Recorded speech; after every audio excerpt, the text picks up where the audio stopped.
بالله من الشيطان الرجيم بسم الله الرحمن الرحيم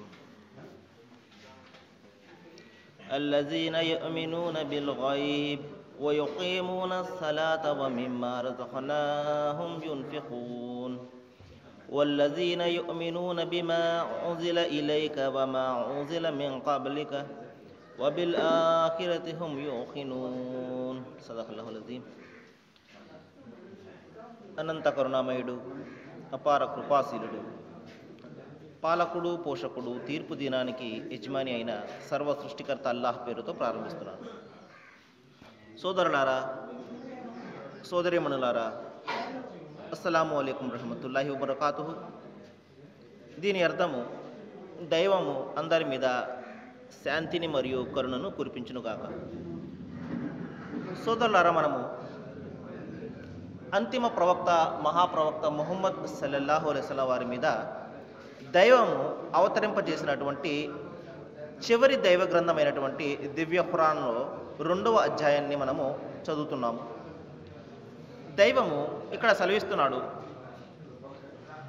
ఈ గ్రంథము అంటే ఖురాన్ గ్రంథము ఎవరైతే దైవానికి భయపడతారో వారికి మార్గాన్ని చూపుతుంది. మరి నిజమైనటువంటి దైవ భక్తులు స్వర్గానికి వారసులయ్యేవారు ఎవరు అంటే వారి యొక్క లక్షణాలను దైవం ఇక్కడ వివరిస్తున్నాడు. మొట్టమొదటిగా చెప్తున్నాడు, వారు అగోచరములను విశ్వసిస్తారు. అంటే కంటికి కనబడినటువంటి విషయాలను వారు విశ్వసిస్తారు.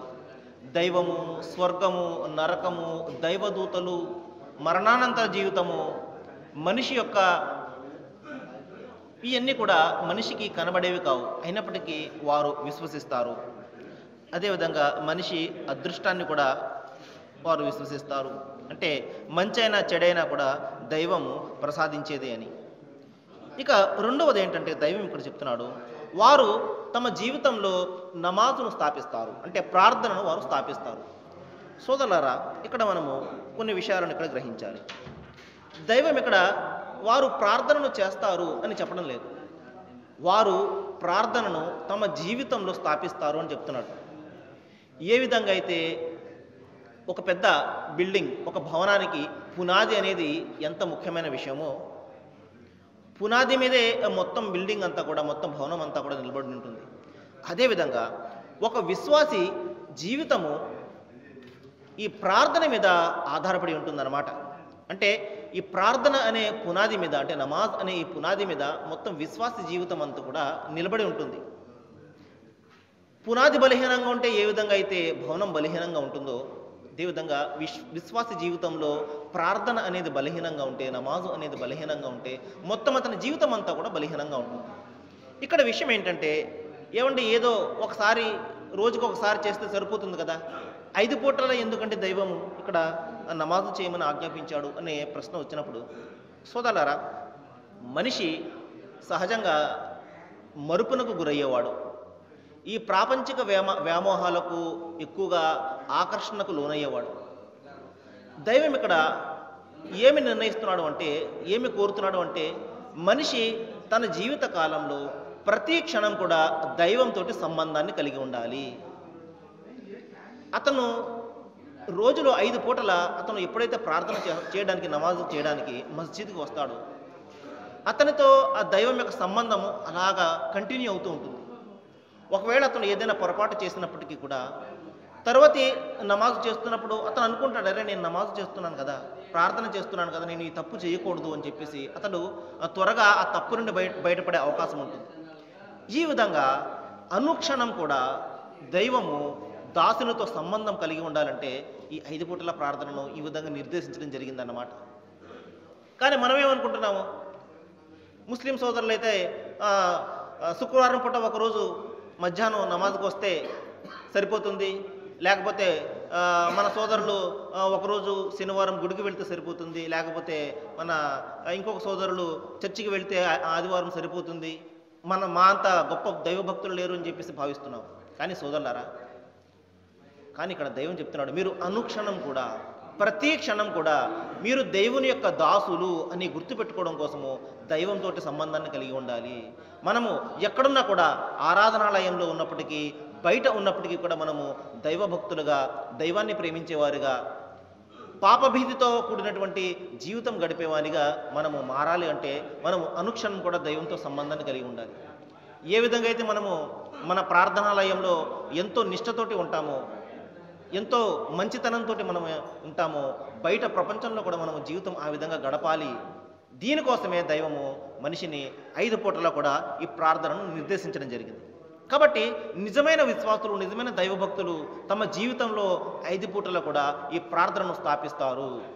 మరి ఎప్పుడైతే ఆ విశ్వాసి మస్జిదులకు వచ్చి అందరూ కూడా కలిసి నమాజ్ ఆచరిస్తాడో అప్పుడు ఆ మనుషుల్లో ఉన్నటువంటి అసమానతలు, బీదవారు గొప్పవారు ఉన్న తేడా ఉండదు. అందరం కూడా దేవుని ముందు అందరూ సమానులే అని చెప్పేసి అందరూ కూడా రాజు అయినప్పటికీ కూడా, నిరుపేద అయినప్పటికీ కూడా పక్కపక్కన నిలిచిని దైవాన్ని ఆరాధిస్తారు.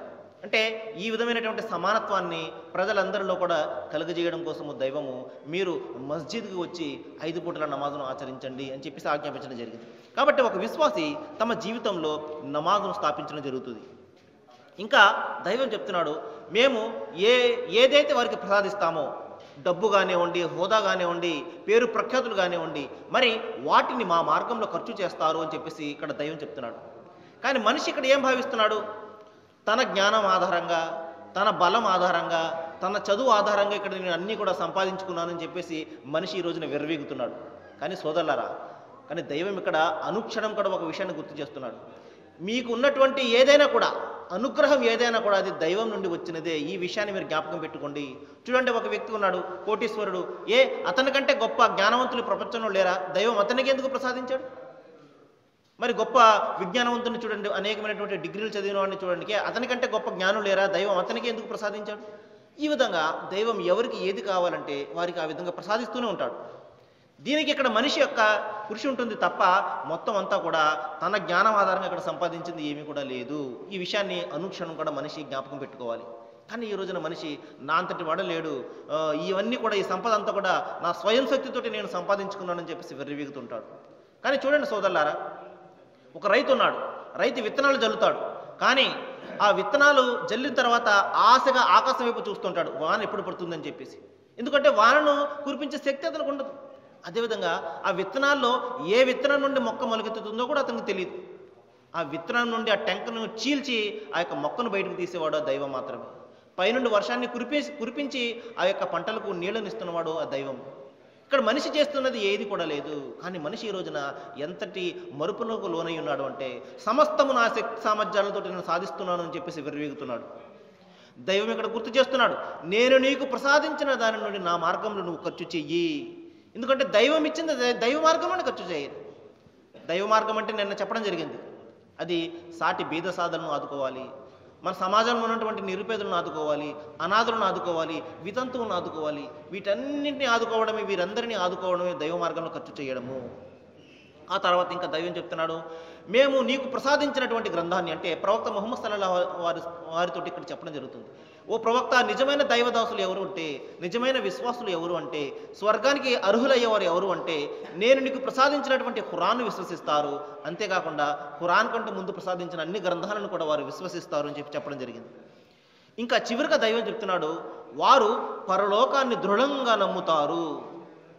ఇది చాలా ముఖ్యమైనటువంటి అంశం సోదరులారా. ఎందుకంటే ఈ రోజున మనిషి ఈ పరలోకం పట్ల విశ్వాసం లేని కారణంగా, మరణానంతర జీవితం పట్ల అతనికి నమ్మకం లేని కారణంగా ఈ రోజున మనిషి ఏం చేస్తున్నాడు, అనేకమైనటువంటి ఘోరాలు, పాపాలకు, అకృత్యాలకు పాల్పడుతున్నాడు. నన్ను చూసేవాడు ఎవరు లేరు, నాకు సమాధానము చెప్పవలసిన అవసరం లేదు, నన్ను అడిగేవాడు ఎవడు లేడు అన్న ఈ దృక్పథం ఉంది చూశారు, ఇది మనిషిని చాలా అధోగతి పాలు చేస్తుంది, నైతికంగా దిగజార్చి వేస్తుంది. కానీ దైవం ఇక్కడ సెలవిస్తున్నాడు, నిజమైన దైవ విశ్వాసులు, సాఫల్యాన్ని కోరే దైవ విశ్వాసులు, స్వర్గాన్ని కోరే దైవ విశ్వాసులు పరలోకాన్ని దృఢంగా నమ్ముతారు. అంటే మరణాంతర జీవితం పట్ల వారు స్పష్టమైనటువంటి నమ్మకాన్ని కలిగి ఉంటారు. ఇక్కడ ఒక ప్రశ్న సోదరులారా, పరలోక జీవితం ఎలా మనము ఏ విధంగా ఉందని చెప్పగలమండి? ఎవరు మనకు చూసొచ్చింది లేదు కదా. నేను ఇంతకు ముందు చెప్పినట్టు సోదరులారా, మనము కనబడినటువంటి అనేక విషయాలను విశ్వసిస్తున్నప్పుడు పరలోకాన్ని మనం ఎందుకు విశ్వసించకూడదు? అది సైన్స్ పరంగా చూసుకున్నా కూడా అది చాలా లాజికల్గా శాస్త్రీయబద్ధంగానే మనకు అనిపిస్తుంది. ఎందువల్లంటే ఈ రోజున చాలామంది అనేకమైనటువంటి నేరాలు చేస్తున్నారు, కానీ చాలా తక్కువ మంది పట్టుబడుతుంటారు. మరి పట్టుబడిన వారిలో చాలా తక్కువ మందికి శిక్షను మనం అమలు చేస్తుంటాం. 90% మంది తప్పించుకుంటూనే తిరుగుతుంటారు. మరి అటువంటి వారికి శిక్షను మనం విధించాలంటే ఈ ప్రపంచం సరిపోదు. మొన్ననే పేపర్లో ఒక న్యూస్ని చదవడం జరిగింది. మరి ఒక వ్యక్తి 100 హత్యలు చేసిన, దక్షిణాఫ్రికాలో ఒక వ్యక్తి 100 హత్యలు చేశాడు. అతనికి కోర్టు 2700 సంవత్సరాల శిక్షను విధించడం జరిగింది. అది ఏమైనా సాధ్యమవుతుందా? మనిషి జీవితకాలము కేవలం మహా అయితే 80-70 సంవత్సరాలు మాత్రమే. మరి 80-70 సంవత్సరాల కాలంలో అతను 2000 సంవత్సరాల శిక్షణ ఎలా అనుభవిస్తాడు? కాబట్టి దైవం ఇక్కడ చెప్తున్నాడు, మీ కర్మలకు ప్రతిఫలాన్ని మీరు పొందడానికి, మంచి చేస్తే మంచి పొందడానికి, చెడ్డ చేస్తే చెడ్డ పొందడానికి, మంచి చేస్తే స్వర్గాన్ని పొందడానికి, చెడ్డ చేస్తే నరక శిక్షను అనుభవించడానికి మీకు మరొక జీవితము రాబోతుంది. అది మీ మరణానంతరము అది మొదలవుతుంది అని చెప్పేసి మరణానంతర భీతిని కలుగజేయడం కోసము దైవం ఇక్కడ ఆజ్ఞాపించడం జరుగుతుంది.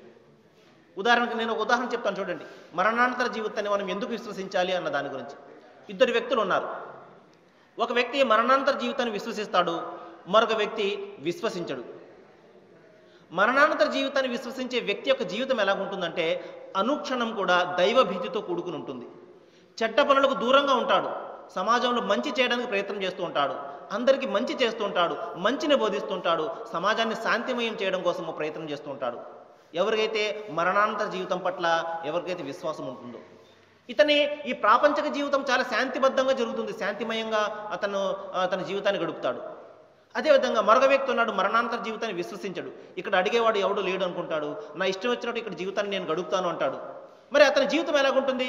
అనేకమైనటువంటి నేరాలతోటి, ఘోరాలతోటి ఉంటుంది. సమాజానికి అతను చెడు చేస్తూ ఉంటాడు. అతని వల్ల సమాజానికి అనేకమైనటువంటి ప్రమాదాలు జరుగుతూ ఉంటాయి. ఈ 2 వ్యక్తులు కూడా చనిపోయారు. చనిపోయిన తర్వాత అక్కడ మరణానంతర జీవితం అనేది లేదు అని అనుకుందాం. 2 కూడా తప్పించుకుంటారు. ఎందువల్లంటే మరణానంతర జీవితం లేనే లేదు కదా. కాబట్టి ఉందని విశ్వసించిన వాడు కూడా తప్పించుకుంటాడు, లేదు అని విశ్వసించిన వాడు కూడా తప్పించుకుంటాడు. కానీ ఒకవేళ నిజంగా మరణానంతర జీవితం ఉంది అనుకోండి, అప్పుడు ఎవరు తప్పించుకుంటారు? ఎవరైతే ఈ ప్రపంచంలో మరణానంతర జీవితం ఉన్నది అని తన జీవితాన్ని ఒక క్రమబద్ధంగా మలుచుకుంటాడో అతను మాత్రమే తప్పించుకుంటాడు. మరి లేదు అన్నవాడు అక్కడ విఫలం చెందడం జరుగుతుంది. కాబట్టి మనము సైంటిఫిక్గా, లాజికల్గా ఆలోచించినా కూడా మరణానంతర జీవితం మనకు ఉన్నది, దైవం ముందు మన సమాధానం చెప్పుకోవాలి అన్న స్పృహతో జీవితం గడపడమే మనకు మంచిది. కాబట్టి నిజమైన దైవ విశ్వాసులు మరణాంతర జీవితాన్ని వారు విశ్వసిస్తారు. మరి దైవం చెప్తున్నాడు, ఇటువంటి వారే తమ ప్రభు తరపు నుండి రుజుమార్గంలో ఉన్నారు. ఈ లక్షణాలన్నీ కూడా చెప్పిన తర్వాత దైవం ఎవరైతే అగోచరాలను విశ్వసిస్తారో, అంటే కంటికి కనబడినటువంటి విషయాలను ఎవరైతే విశ్వసిస్తారో, ఎవరైతే నమాజును స్థాపిస్తారో, మరి ఎవరైతే దివ్య ఖురాన్ను మరియు ఖురాన్ కంటే ముందు వచ్చిన గ్రంథాలను విశ్వసిస్తారో, మరి ఎవరైతే పరలోకాన్ని దృఢంగా నమ్ముతారో, మరి ఎవరైతే దైవం ప్రసాదించినటువంటి ధనం నుండి దైవ మార్గాలను ఖర్చు చేస్తారో, ఈ 5 లక్షణాలు గల విశ్వాసులు, నిజమైన విశ్వాసులు, వారు దైవం తరపు నుండి రుజుమార్గంలో ఉన్నారు. నిజంగా సాఫల్యం పొందేవారు, స్వర్గం పొందేవారు వీరే అని చెప్పేసి ఇక్కడ దైవం సెలవివ్వడం జరిగింది. ఆ తర్వాత వస్తే సోదరులారా, ఇప్పుడు ప్రపంచంలో 3 రకాల వ్యక్తులు మనకు కనబడతారు. ఒకళ్ళు ఎవరు అంటే దైవాన్ని విశ్వసించేవారు, వీరిని మనము విశ్వాసులు అంటాం. ఇక రెండో వారు దైవాన్ని తిరస్కరించేవారు, అంటే దైవం ఒక్కడు అన్న సత్యాన్ని తిరస్కరించేవారు. ఈ సృష్టి చరాచర సృష్టికి మూలము ఒక దైవము కాదు అని, అనేక మంది ఉన్నారు అని విశ్వసించేవారు. అదేవిధంగా ఈ సృష్టి అంతా కూడా ఈ మహా సృష్టిని మనం చూసుకున్నట్లయితే ఈ అండ బ్రహ్మాండ సృష్టిని అనేక మంది సృష్టించారు అని, అనేక మంది ఆరాధ్యులు ఉన్నారు అని భావించేవారు ఒకళ్ళు. వారిని అవిశ్వాసులు అంటే తిరస్కారం, అంటే దైవం ఒక్కడు అన్న సత్యాన్ని తిరస్కరించేవారు అని చెప్పేసి ఖురాన్లో వారిని తిరస్కారులుగా చెప్పడం జరిగింది. ఎందువలంటే ఈ సృష్టిని సృష్టించింది కేవలము ఒకే దైవము. ఒకవేళ అనేక మంది ఉన్నట్లయితే ఈ సృష్టి అంతా కూడా అల్లకల్లమైపోయేది. ఎండలు రావాల్సిన స్థానంలో వానలు పడేవి, వానలు రావాల్సిన వానాకాలంలో చలి ఉండేది, అంతా కూడా అస్తవ్యస్తమైపోయి ఈ సృష్టి అంతా కూడా అల్లకల్లోలమైపోయేది. కానీ ఆ విధంగా జరగడం లేదు సోదరులారా. చాలా నిర్మలంగా, చాలా ప్రశాంతంగా, చాలా క్రమబద్ధంగా, చాలా నియమబద్ధంగా, చాలా లయబద్ధంగా మనకు ఈ సృష్టి మనకు జరుగుతుంది అంటే వెనక నడిపే ఆ మహాశక్తి ఒక్కడు మాత్రమే. అయినప్పుడు మాత్రమే ఇది సాధ్యమవుతుంది. దైవం అదే ఈ యొక్క స్పృహనే, ఈ దైవ భావననే ప్రతి మనిషిలో కలుగజేయాలని చెప్పి ఇక్కడ కోరుతున్నాడు. కాబట్టి దైవ భావన పట్ల, దైవము ఎలాంటి వాడు అన్న దాని పట్ల మనకు ఒక స్పష్టమైనటువంటి అవగాహన ఉండాలి. ఏ విధమైన అవగాహన అండి? అది దైవము ఒక్కడు మాత్రమే, ఈ సృష్టిని సృష్టించింది ఒక్క దైవం మాత్రమే. అలా కాదు అన్నారంటే మీరు తిరస్కరించినట్లే అని చెప్పేసి దైవం ఇక్కడ చెప్తున్నాడు. మరి వారిని గురించి ఇక్కడ హెచ్చరిస్తూ ప్రవక్తతో చెప్తున్నాడు, ఓ ప్రవక్త, మీరు తిరస్కరించిన వారిని హెచ్చరించినా హెచ్చరించకపోయినా ఒకటే, వారు ఎన్నడూ కూడా విశ్వసించేవారు కాదు. వారి హృదయాలకు దైవము ఒక పరదాను తొలగించడం జరిగింది. వారి చెవులకు ముద్ర వేశాడు, వారి కన్నులకు తెరపడింది. వారు కఠినమైన శిక్షకు అర్హులు అని ఇక్కడ దైవము హెచ్చరిస్తున్నాడు. ఏ విధంగా అయితే విశ్వాసికి స్వర్గం యొక్క శుభవార్తనిచ్చాడో, మరి ఎవరైతే అవిశ్వాసులు ఉంటారో, ఎవరైతే తిరస్కారులు ఉంటారో, మరి ఎవరైతే కొంతమంది దైవం ఒక్కడే అని విశ్వసిస్తారు, కానీ ఆ దైవం వద్దకు చేరాలంటే మనకు కొంతమంది మధ్యవర్తుల సహకారం కావాలని చెప్పేసి భావించేవారు ఉంటారు. ఏ విధంగా అయితే ఒక మునులు, మహాపురుషులు, ప్రవక్తలు, వీరిని మనము మంచి చేసుకున్నట్లయితే ఆ ఏకైక దేవుని వద్దకు వాళ్ళు తీసుకుని వెళ్తారు అన్న భావన చాలా మందిలో ఉంటుంది. ఒక విషయాన్ని ఇక్కడ జ్ఞాపకం పెట్టుకుని సోదరులారా, దైవము దాసునికి దైవానికి మధ్య ఉన్నటువంటి ఈ సంబంధం, ఈ అనుబంధం ఉంది చూశారు, అది మధ్యలో ఎవరూ కూడా రావనవసరం లేదు అని దైవం ఇక్కడ చాలా స్పష్టంగా చెప్తున్నాడు. మీరు నన్ను ప్రార్థించండి, నన్ను మీరు అడగండి, నేను మీకు ప్రసాదిస్తాను, మీకు మధ్యవర్తులు ఎవరు కూడా అవసరం ఉండదు అని చెప్పేసి దైవం ఇక్కడ చాలా స్పష్టంగా చెప్తున్నాడు.